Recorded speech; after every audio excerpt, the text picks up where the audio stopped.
అదే RTV app వార్తల్ని క్షణాల్లో చదివే అవకాశం ఉంటుంది. ఒక న్యూస్ పేపర్, ఒక టెలివిజన్ ఛానల్ మీ చేతుల్లో ఎప్పుడూ ఉంటాయి. ఒక 2-3 ఇష్యూస్ మీద ఈరోజు ఈ సమావేశం ఏర్పాటు చేశాం. ఒకటి, నేను ఇక్కడ స్థానిక శాసనసభ్యుడు షాదీఖానాని మళ్ళా ప్రారంభించాడు. పైపెచ్చేమో మీటింగుల దగ్గరేమో పదే అబద్ధాలు ఆడితే నిజమైద్దని చెప్పేసి ఆ పెద్ద మనిషి అంటాడు. ఏం చేయాలో అర్థం కావట్లా. వయసులో ఏమో పెద్దోడు. ఆయన అబద్ధాలు ఆడతా, ఆయన తప్పుడు మాటలు మాట్లాడతా మళ్ళీ పదే అబద్ధాలని ఏ విధంగా అంటున్నాడో మాకు అసలు అర్థం కావట్లా. షాదీఖానా రాజశేఖర రెడ్డి చేశాడంటాడు. రాజశేఖర రెడ్డి అప్పుడు వచ్చి ₹1 కోటి ఆయన ఇచ్చాడంటాడు. మనకి క్లియర్గా 2003లో అప్పుడు మా తాతయ్య ఉండేటప్పుడు, మినిస్టర్గా ఉండేటప్పుడు 1 ఎకరా స్థలాన్ని అప్పుడు కేటాయించారు. దానికి ఆ రోజు భూమి పూజ కూడా చేసి ఫౌండేషన్ స్టోన్ కూడా వేశారు. ఎవరు అప్పుడు ఎంపీ గారు లాల్జాన్ బాషా గారు కూడా వచ్చారు. దానిది స్టోన్ కూడా ఇది. ఆ స్టోన్ తీసి పక్కన పెట్టారు. అంటే ఎవరో చేసిన పనులన్నీ కూడా స్టోన్లు రాళ్ళు వేసుకోవడం అలవాటు కాబట్టి. ఇది ఆ రోజు వాళ్ళు పెద్ద అయినాను, నెక్స్ట్ అప్పుడు బలరాం గారు, నెక్స్ట్ లాల్జాన్ బాషా వీళ్ళంతా తెలుగుదేశం పార్టీలో ఉండేటప్పుడు ఆ ఎకరా సైట్ని అక్కడ అలాట్ చేశారు. ఆ తర్వాత 2004లో రాజశేఖర రెడ్డి వచ్చిన తర్వాత దానికి వాళ్ళు మంజూరు చేసి ₹1 కోటి కూడా మంజూరు చేశారు వీళ్ళు అప్పుడు. ఆ తర్వాత 2004లో మళ్ళీ వైఎస్ఆర్ ఆ రోజు ఉండే కాంగ్రెస్ పార్టీ అధికారంలోకి వచ్చిన తర్వాత రాజశేఖర రెడ్డి గారు వచ్చిన తర్వాత ఆయన ఏం చేశాడు, మళ్ళీ ఇంకొక స్టోన్ వేసాడు. ఆయన ఇంకొక స్టోన్ వేసేసి ఆయన మళ్ళా రాయేసి ఆయన పాటికి ఆయన మళ్ళీ వెళ్ళిపోవడం కూడా జరిగింది. ఆ తర్వాత ఏం చేశాడంటే ఎంపీ గ్రాంట్ అప్పుడు మాగుంట శ్రీనివాసరెడ్డి గారి ద్వారా 75 లక్షలు అప్పుడు ఫస్ట్ టైము అప్పుడు శాంక్షన్ చేశారు. ఆ తర్వాత మళ్ళీ మన గవర్నమెంట్ వచ్చిన తర్వాత మేము మళ్ళీ దానికి ₹1.5 కోటి దానికి శాంక్షన్ చేయించి మేము compound walls first floor complete చేసి పైన పిల్లర్లు కూడా మేము కంప్లీట్ చేసాం. అంటే ఆయన ఏం మాట్లాడతాడు, నిన్న అసలు ఊరకనే పిల్లర్లు వేసామంట, ఆయన మొత్తం చేశారు. ఎందుకు ఇట్లా అబద్ధాలు ఆడతారో ఇలా ఒంగోలులో ఉండే ముస్లిం సోదరులు అందరూ కూడా చూశారు. దాంట్లో షాదీ ఎందుకు జరగలేదని చెప్పేసి మాట్లాడతాడు. ఆ రోజు మనం చేసిన తర్వాత పైన పిల్లర్లు వేసి పైన కూడా ఇంకో స్లాబ్ వేయటానికి కూడా మేము మళ్ళీ అదనంగా కూడా ఇంకో ₹2 కోట్లు శాంక్షన్ చేయించాం. ఆ కాంట్రాక్టర్ కూడా అతనే ఉన్నాడు. దానికి శాంక్షన్ చేయించేసి ముందు కాంట్రాక్టర్ చేయట్లేదని చెప్పేసి మళ్ళీ మార్చిచ్చి ఆ రోజు దాన్ని కంప్లీట్ చేసాం. మేము ఆ రోజు మళ్ళీ మేము ఓపెన్ చేసింది కూడా అప్పుడు దగ్గర మనకి మార్చి 6వ తారీఖు మళ్ళా మేము ఓపెన్ చేసాం. దాన్ని కూడా ఆ రోజు ఎవరైతే ఈ పెద్ద మనుషులు నిన్న అంతా ఉన్నారో వీళ్ళే మళ్ళీ నిన్న కూడా ఉన్నారు. నేను అనేది సిగ్గుండాలి. ఏ పని చేసినా, ఏ బాధ్యత చేసినా ఒక పద్ధతి ఉండాలి. నువ్వు చెయ్యి. పై ఫ్లోర్ ఏదైతే పిల్లర్లు వేసామో మేము అక్కడ దాకా ఆపామో నువ్వు పైన స్లాబ్ వేసి అందరికీ చెప్పు, ఇబ్బందిలే. మేము వాళ్ళ కింద కట్టారు, మేము పైన కట్టాము. ఆ రోజు కిచెన్ లేదు, టాయిలెట్స్ లేవు. కిచెన్ లేకపోవటం వల్ల షాదీలు జరగలేదు. ఇవాళ అది కూడా కంప్లీట్ చేస్తున్నాము కాబట్టి పైన కింద ఉంది మేమని చెప్పేసి నువ్వు చెప్పు, అట్లా చెప్పు. అంతేగాని నీ ఇష్టారాజ్యంగా అబద్ధాలు ఆడటం, ఏదో మేమంట గోడ కూడా కట్టలేదంట, ఆయనంటూ గోడ కట్టి స్లాబ్ వేసాడని చెప్పేసి మాట్లాడతాడు. దాన్ని ప్రజలకు కూడా తెలియజేస్తున్నా. ఈ రోజుకి చెప్తున్నా, నువ్వు 4-5 సార్లు ఎమ్మెల్యే అయ్యావు. మైనార్టీస్కి నువ్వేం చేసావో చెప్పాల్సిన అవసరం ఉంది. మేము వచ్చిన 5 సంవత్సరాల్లో ఈదిగా మేం చేసాం. కబరస్థాలు మేం చేసాం. ఎక్కడైతే మసీదులు ఉన్నాయో దాన్ని ఆధునీకరణ చేశాం. ఏమేం చేసావో మొత్తం పైఎస్ఆతో సహా, జీవో కాపీలతో సహా, కాంట్రాక్టర్తో సహా మేము చెప్పగలం. మీలాగా అబద్ధాలు చెప్పి ఎలక్షన్ వచ్చేటప్పుడు కూడా ఓపెన్ చేయటాలు, లేకపోతే పెట్టి ఏదో ఒక నేను చేసాము, రాజశేఖర రెడ్డి చేశాడు, కాకపోతే కార్పొరేషన్లో ఏంది కార్పొరేషన్ చేసాము, మా దగ్గర జీవో కాపీలతో సహా ఉన్నాయి. ఆ రోజు 2003లో పెద్ద అయినాను వాళ్ళు చేసింది ₹1 కోటి శాంక్షన్ చేసింది కూడా ఉంది. ఆ తర్వాత ఎంపీ గారు 75 లక్షలు ఇచ్చాడు. మళ్ళీ ఇప్పుడు కూడా ఇంకో 75 లక్షలు ఆయన పై ఫ్లోర్కి కూడా ఇచ్చాడు. ఈ పెద్ద మనిషి ₹1 తేలా. ఇతను ఓపెన్ చేసుకోవడం రాళ్ళు వేసుకోవడానికి తప్పితే ఆయనే ₹1 తీసుకొచ్చి షాదీఖానికి ఖర్చు పెట్టాల. అది తెలుసుకోవాలి. ఇవాళ మైనార్టీస్ గుర్తొచ్చేసి మేము బిర్యానీ పెట్టామని చెప్పి నువ్వు బిర్యానీలు పెట్టాం, ఇవన్నీ కరెక్ట్ కాదు. చెప్పేది జెన్యూన్గా ఖచ్చితంగా చెప్పాలని చెప్పి కూడా మేము కూడా తెలియజేస్తూ ఉన్నాం. దాంతోపాటు రెండోది వచ్చేసి మనకి వెలిగొండ ప్రాజెక్టు ఆ రోజుల్లో మన టైంలో 1996లో అప్పుడు ఉండే పరిస్థితుల్లో చంద్రబాబు నాయుడు గారు ముఖ్యమంత్రిగా ఉంటే ఆయన 980 కోట్లు ఆ రోజు బడ్జెట్ వేసాడు. 2 టన్నులు వేసి ఆ రోజు పనులు మొదలుపెట్టి అన్నీ చేస్తే ఆ తర్వాత దానికి పనులు కూడా మొదలుపెట్టారు ఫౌండేషన్ స్టోన్ వేసి.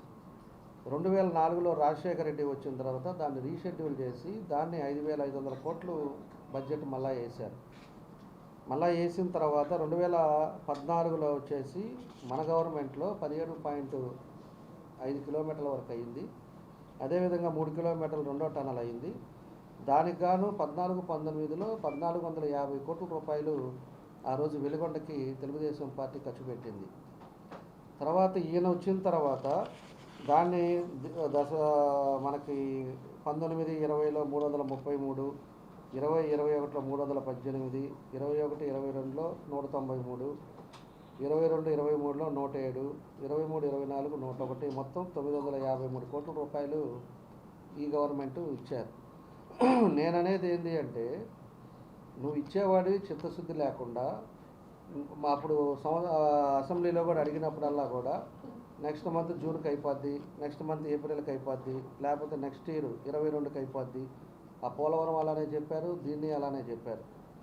చెప్పి ఈరోజు ఎన్నికలు వస్తున్నాయి అని చెప్పి అసలు పూర్తి కాకుండానే ప్రాజెక్టు పూర్తి కాకుండానే ఈరోజు ముఖ్యమంత్రి హైదరాబాద్లో వచ్చి ఆయన ఓపెన్ చేస్తున్నారు.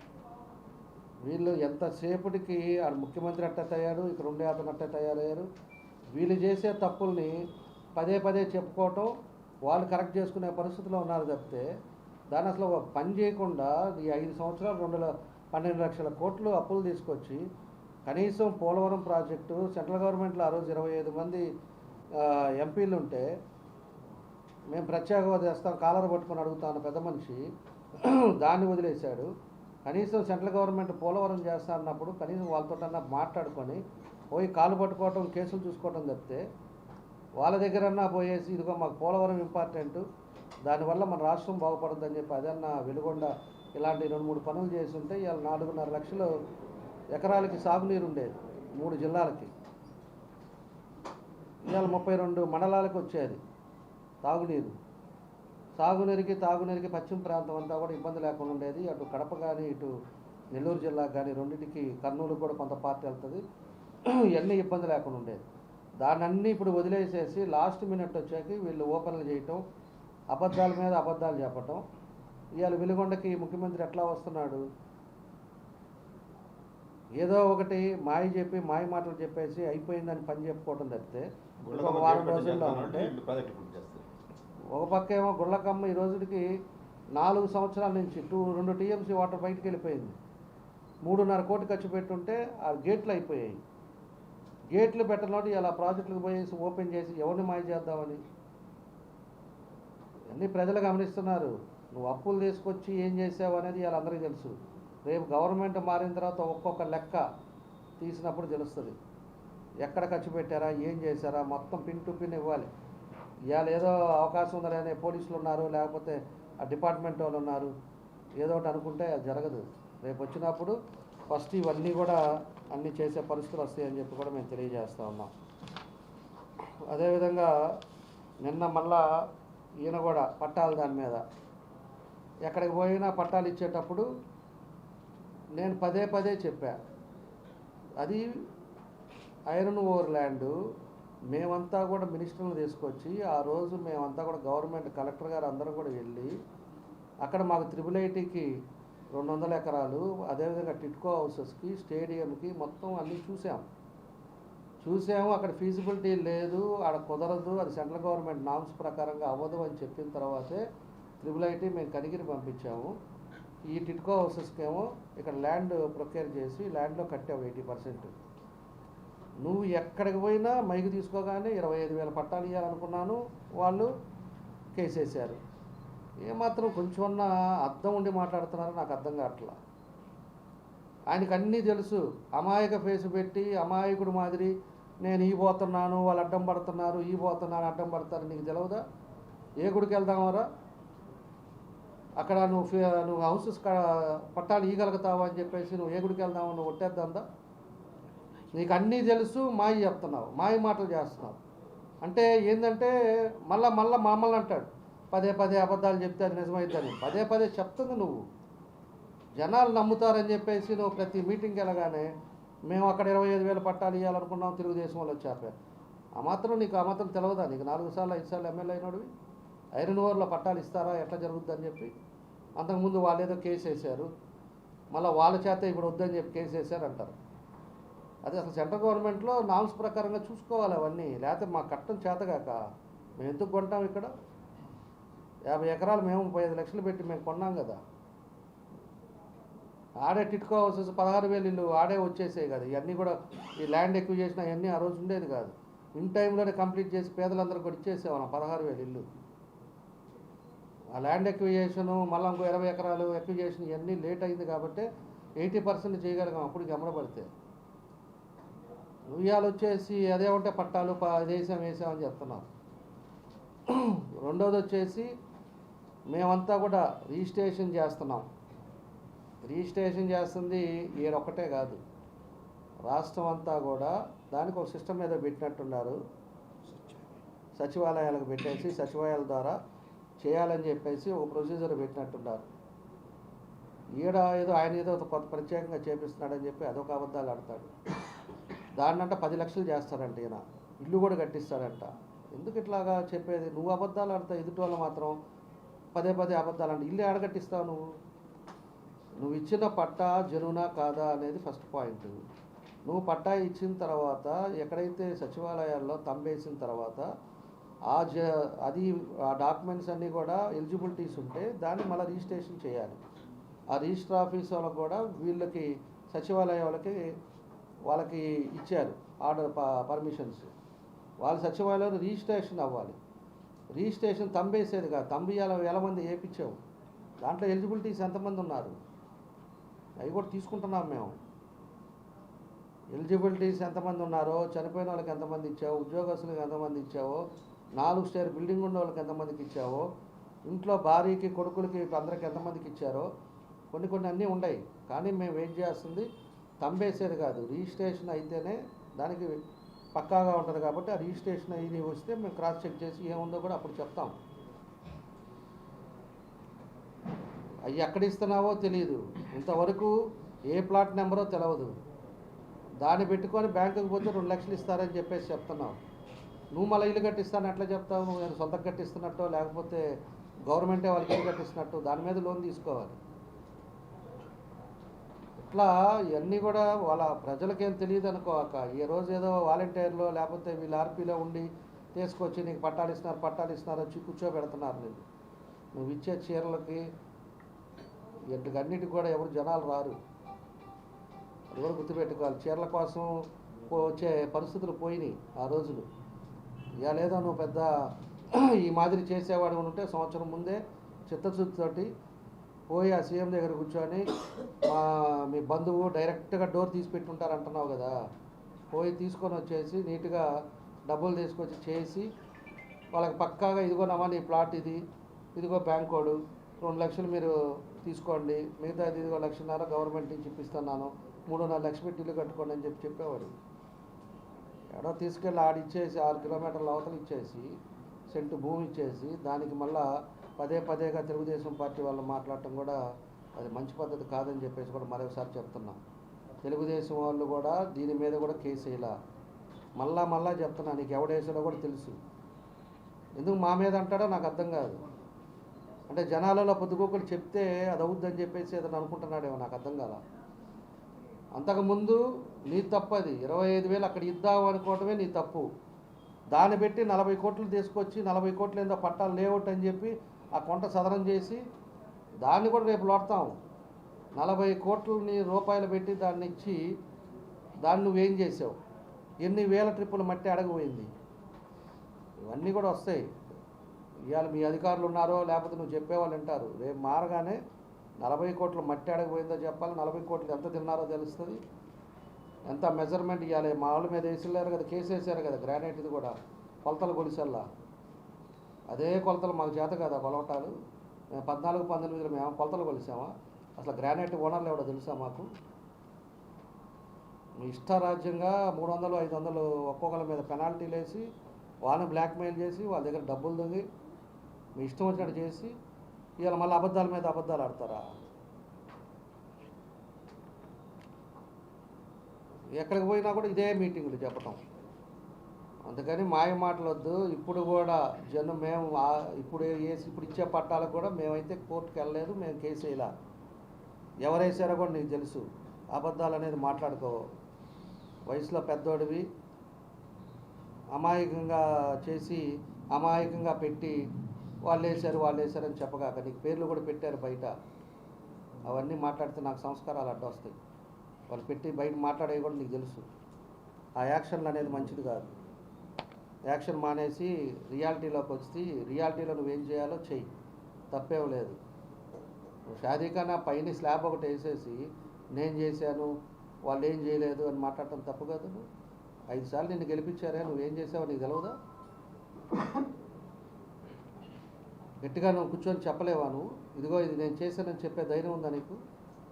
దీనికి మళ్ళీ అబద్ధాలు. మళ్ళీ ఇంకోటి కూడా పక్కన చెంచాగాడు ఎవడో వచ్చి చోలో చదువుతున్నాడు. ఏం చదువుతున్నాడు? కోవిడ్లో అంట మేమంతా ఏడ నిద్రపోతున్నామని. కోవిడ్లో గవర్నమెంట్ అధికారం మీద ఉంది, మాది కాదు అధికారం ఉంది. అధికారం నువ్వు పెట్టుకొని నీ డిపార్ట్మెంట్ వాళ్ళని పెట్టుకొని డిఎంహెచ్ వాళ్ళ చేత మెడికల్ వాళ్ళ చేత నువ్వేం చేయాలా నువ్వు చేపియాలి. మేము తిరిగేది ఏంది? మా పార్టీ వాళ్ళకి ఏం చేయాలా, ఇంకోళ్ళకి మా దగ్గరికి వచ్చిన వాళ్ళకి ఏం చేయాలో మా పని మేము చేస్తాం. నువ్వు అధికారంలో ఉండి మమ్మల్ని ఏం చేయలేదు. ఆ పక్కన ఆ బఫూన్ చోలో చెప్తున్నాడు. ఆ బఫూనే పోయినసారి ఓపెన్ చేసినప్పుడల్లా మాతో ఉండింది. అలాంటి వాళ్ళని పెట్టుకొని అవి చెప్పి నీ మాట్లాడటం కాదు. అన్నీ కూడా ఆలోచించుకోవాలి, ఏది మాట్లాడుతున్నావు ఏది చేస్తున్నావు అని చెప్పి.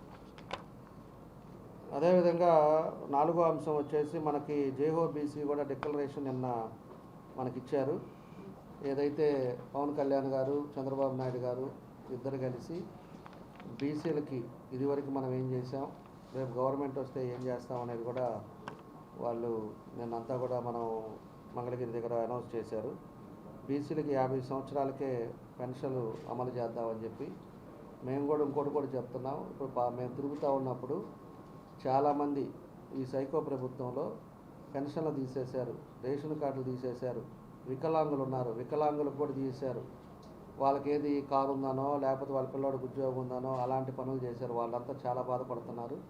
మేము ఒకటే మీ ద్వారా ప్రజలకు కూడా తెలియపరిచేది, రేపు తెలుగుదేశం పార్టీ అధికారంలోకి రాగానే అదివరకులాగా ఎట్లా ఉందో వాళ్ళ కరెంటు బిల్లులో లేకపోతే ఇంకోటో చూడం, ఎలిజిబిలిటీలో ఉండే వాళ్ళందరికీ కూడా పట్టాలకు 100% వాళ్ళందరికీ కూడా పెన్షన్లు ఇస్తామని చెప్పి కూడా మేము తెలియజేస్తూ ఉన్నాం. రేషన్లు ఇస్తాం ఖచ్చితంగా. ఎవరికైతే ఈరోజు ఇబ్బందులు పడుతున్నారో వాళ్ళందరినీ కూడా రేపు తెలుగుదేశం పార్టీలో ఆ ముసలి వాళ్ళ ఉసురు మాత్రం ఈ జగన్ రెడ్డి తగులుద్దని చెప్పి కూడా నేను తెలియజేస్తున్నాను. ఎందుకంటే అన్ని లక్షల కోట్ల అప్పు తీసుకొచ్చినాడు, వీళ్ళకి పెన్షన్లు ఇవ్వడం పెద్ద ఇష్యూ కాదు. అవన్నీ వాళ్ళ లిక్కర్లో వచ్చే డబ్బులో లేకపోతే ఇంకోటి వచ్చే డబ్బులో ఇసుకలో డబ్బులో ఈ పెట్టుకొని ఆ ముసలోళ్ళు వాళ్ళందరికీ కూడా ఇవ్వడం పెద్ద ఇబ్బంది కాదు. అలాంటిది కూడా ఇవ్వకుండా వాళ్ళందరినీ కూడా ఇబ్బంది పెట్టాడు. అవి తెలుగుదేశం పార్టీ వచ్చిన తర్వాత తప్పకుండా చేస్తామని చెప్పి కూడా ఈ సందర్భంగా మేము తెలియజేస్తున్నాం. అదేవిధంగా బీసీ సబ్లైన్ ద్వారా 1.5 కోట్లు ఖర్చు చేస్తామని కూడా చెప్పారు.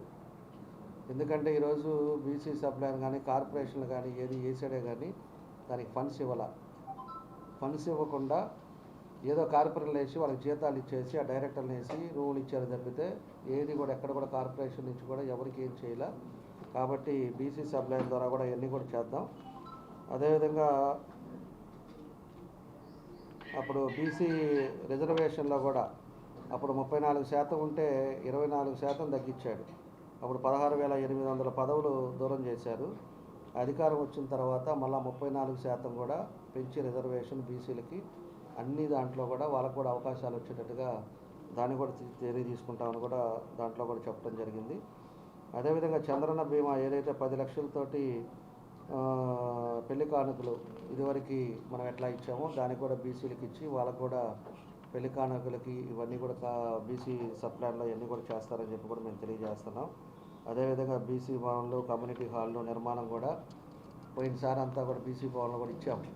కొన్ని ఏమో స్టార్ట్ అయ్యే టైంలో కోడ్ రావటం, దాన్ని కూడా మన ప్రభుత్వంలో బీసీ భవన్లు ఇవన్నీ కూడా కంప్లీట్ చేస్తామని చెప్పి కూడా ఈ సందర్భంగా మేము తెలియజేస్తూ ఉన్నాం. మళ్ళా అదేవిధంగా తెలుగుదేశం పార్టీ వచ్చిన తర్వాత మరోసారి మీ ద్వారా ప్రజలకు కూడా మేము తెలియపరిచేది, ఖచ్చితంగా టిట్కో హౌసెస్ ఏదైతే 6,000 ఇళ్ళు మనం అనుకున్నామో అవి పూర్తి చేసి ఎవరైతే ఆ రోజు లబ్ధిదారులు కట్టారో వాళ్ళందరికీ కూడా ఫస్ట్ ఫేజ్లో వాళ్ళందరికీ కూడా ఇచ్చేస్తాం, ఇల్లు ఇస్తాం. ఆ తర్వాత ఇంకా ఎవరన్నా ఉన్నారు అంటే వాళ్ళకి 2 సెంట్ల లెక్కన ఖచ్చితంగా వాళ్ళకి పట్టాలు ఇస్తామని చెప్పి కూడా మేము తెలియజేస్తున్నాం. ఈ పెద్ద మనిషి పదే పదే మళ్ళీ అబద్ధాలు, ఆయనే ఇచ్చారంట కేశరాజుకుంట, లేకపోతే ఇవన్నీ. కేశరాజుకుంట ఎవరు ఇచ్చారండి? పునుగుపాటి కోటేశ్వరరావు టైంలో కేశరాజుకుంట వచ్చింది, ఈయన ఇచ్చానని చెప్తాడు. అంటే ఇప్పుడు అంతా కొత్త వాళ్ళు వచ్చారనుకుంటాడు, ఇవి మాకు అర్థం కాదు. బలరాం కాలనీ కానీ లేకపోతే ఇక్కడ ఉన్నాయి కదా ఇంకా రాజు అవన్నీ ఎవరు ఆ రోజు అంతా కూడా ఎక్విజేషన్ చేసి పెట్టిన తర్వాత ఈయన వచ్చిన తర్వాత పట్టాలు ఇచ్చాడు. అవి ఎలక్షన్ ముందు 2-3 ఇచ్చి అవి ఇప్పుడు కూడా ఇంకా కొన్ని డిస్ప్యూట్లు ఉన్నాయి. ఎంఆర్ఓ కూడా సస్పెండ్ అయ్యాడు. అసలు తెలుగుదేశం ఏమి ఇవ్వలేదు, మొత్తం మేమే ఇచ్చాను, 5 ఏళ్ళ నుంచి ఒక పట్టా ఇచ్చాడో చెప్పు అని మాట్లాడతాడే. ఆయన తెలీదా? నాకు అర్థం కావట్లా ఎందుకు ఇట్లాగా ఆయన అబద్ధాలు ఆడితే ఎదుటోళ్ళు అబద్ధాలు అంటాడు. నాకు అదే అర్థం కాదు అసలు. పచ్చి అబద్ధాలు ఆడే వ్యక్తి ఎవరన్నా ఉన్నాడు అంటే అతనే. వయసులో కూడా అంత పెద్దోడు అయ్యిండు కూడా పచ్చి అబద్ధాలు, అమాయక ఫేస్ పెట్టి మళ్ళీ అది కూడా ఎవరన్నా చూస్తే అయ్యో అనేటట్టుగా పెట్టి దాని మీద అబద్ధాలు ఆడటం అనేది తన దగ్గరే నేర్చుకోవాలి. మేము కూడా ఇవన్నీ టిట్కో హౌస్ అయిన తర్వాత ఇది కూడా చేస్తాం. పేద ప్రజలు కూడా ఎవరు కూడా మీకు ఇచ్చిన పట్టాలు కానీ చీరలు కానీ ఏది ఇస్తున్నాడు అనేది దాని మీద ఆశపడగాకండి. మంచి చెడు ఒకసారి కంపారిజన్ చేసుకోండి. 14-19లో మీ ఏరియాల్లో మీ ఏ విధంగా అభివృద్ధి కార్యక్రమాలు జరిగినాయి, తర్వాత 19 తర్వాత ఇప్పటి వరకు మీ ఏరియాలలో ఎక్కడన్నా కూడా ఒక పనన్నా జరిగిందా మీరు కంపారిజన్ చేసుకోండి. నేను బురదల్లో తిరిగాను, నేను ఇంటింటికి తిరుగుతున్నా, నేను కూడా నా కళతో నేను చూసా, మనం వేసిన రోడ్డు తప్పితే మళ్ళీ ఇంకోటి పోలా, నువ్వేం చేశారా ఏందనేది మీరు అర్థం చేసుకోవాలి. పార్కులు ఇదివరకు ఎలా ఉన్నాయి, ఇప్పుడు ఎలా ఉన్నాయి. అదివరకు కాలువలన్నీ కూడా పుడికిలు తీస్తా కరెక్ట్గా ఉండేది, ఇప్పుడు ఏదైనా ఉన్నాయా? కార్పొరేషన్ అసలు పనిచేస్తుందా? అదివరకు నేను దోమల మందు 2 రోజులకు ఒకసారి ప్రతి డివిజన్ పంపించేవాళ్ళు, ఫాగింగ్ చేసేవాళ్ళు. ఈరోజు ఎక్కడన్నా జరుగుతుందా? నిలబడటానికి సాయంత్రం అయితే రోడ్డు మీద నిలబడలేకపోతున్నాం. ఇవన్నీ కూడా కంపారిజన్ చేసుకోండి. రేపు మళ్ళా కూడా ఈ రాక్షస ప్రభుత్వం వచ్చింది అంటే, సైకో జగన్ రెడ్డి మళ్ళా ముఖ్యమంత్రి అయ్యాడంటే రాష్ట్రం అల్లకల్లోలం చేస్తారు. అది మాత్రం ఖచ్చితంగా చెప్తున్నా. ఇప్పుడు కూడా ఎంతమంది ఆస్తుల మీద పడ్డారో, ఎంతమంది ఖాళీ స్థలాలు కబ్జా చేశారో. నిన్న మనకు అక్కడ ఫ్లైఓవర్ దాటిన తర్వాత ఒక ఆమెది డైరెక్ట్గా పీక్కొని ఆమెను పంపించేశారు. ఆమె ఇప్పుడు వచ్చేసి ఇక్కడ ఉంటుంది. అట్లా ఎవరైనా డల్లుగుంటారో వాళ్ళన్నీ ఆక్యుపై చేసే పరిస్థితులు ఖచ్చితంగా వస్తాయి. ఈ రాక్షస ప్రభుత్వం, నియంత పాలన, ఒక ఫ్యాక్షనిస్ట్ పాలన పోవాలనేది కూడా ప్రజలు గుర్తు చేసుకోవాలి. చదువుకునేవాడు ప్రతి ఒక్కరు కూడా ఆలోచించుకోవాలి, యువత కూడా ఆలోచించుకోవాలి. ఇవాళ యువత 4 ఏళ్ళు కంప్లీట్ అయిపోయి ఈరోజు ఉద్యోగాలు లేకుండా ఎట్లా ఇబ్బందులు పడుతున్నారో, వ్యవస్థ బాగుపడాలంటే ఒక మంచి పరిపాలన రావాలి. ఇలాంటి పరిపాలన ఉంది అంటే మాత్రం రాష్ట్రం ఇప్పటికే 20 సంవత్సరాలు పోయింది. నిన్న సెక్రటేరియట్ పెట్టాడు 370 కోట్లకి తాకట్టు పెట్టాడు. ఇంకేమి లేవు పెట్టడానికి కూడా. గవర్నమెంట్ ఆస్తులు అన్నీ పెట్టాడు. లాస్ట్కి ఇప్పుడు వెంకటేశ్వర స్వామిది కనపడుతుంది. వెంకటేశ్వర స్వామిది దాన్నన్నా ఎట్ట చేద్దామా, అది ఎంత వస్తుందా నెలకి, దాని మీద ఒక 10,000-20,000 కోట్లు తీసుకుంటే ఎట్ట చేద్దామా అని దాని మీద ఉన్నాడు. దేవుడిది కదా, దేవుడే చూసుకుంటాడు అది. అట్లా ఒక్కటి కూడా ఉన్నాయి. ఇలా గవర్నమెంట్ ఆస్తి అనేది ఆడా లేదు, ఇంకా మొత్తం పెట్టేసుకొని పోయాడు. ఇవన్నీ కూడా ప్రజలు కూడా గుర్తుపెట్టుకోవాలి. ఎందుకంటే మాకంటే ఎక్కువ ప్రజలకు కూడా తెలుసు. ఇవన్నీ ఆలోచించుకొని ఇక్కడ ఉండే మాయ మాటలు నమ్మకుండా వాళ్ళు ఇచ్చే పట్టాలు దొంగ పట్టాలు లేకపోతే ఏ పట్టాలు అనేది కూడా మేము తొందరలోనే అది కూడా క్లారిటీ ఇస్తాం. ఏం చేస్తున్నాడు, 1 సెంటు భూమిలో మీరు ఏం కట్టుకుంటారో నాకైతే అర్థం కావట్లా. ఇవన్నీ కూడా మీరు ఆలోచించుకొని కరెక్ట్ నిర్ణయాలు తీసుకొని అందరూ కూడా తెలుగుదేశం పార్టీ మళ్ళీ అధికారంలోకి వస్తేనే జనసేన తెలుగుదేశం పార్టీ ఇద్దరు ఒక ఆలోచన విధానంతో ముందుకెళ్తున్నారు రాష్ట్ర ప్రయోజనాల కోసం. అది గుర్తుపెట్టుకోవాలని చెప్పి కూడా ఈ సందర్భంగా తెలియజేస్తూ ఈ 4 అంశాల మీద ఈరోజు ఈ సమావేశం ఏర్పాటు చేసాం. అందరికి కూడా మీరు అందరికి కూడా మనస్ఫూర్తిగా అభినందనలు తెలియజేస్తున్నాం.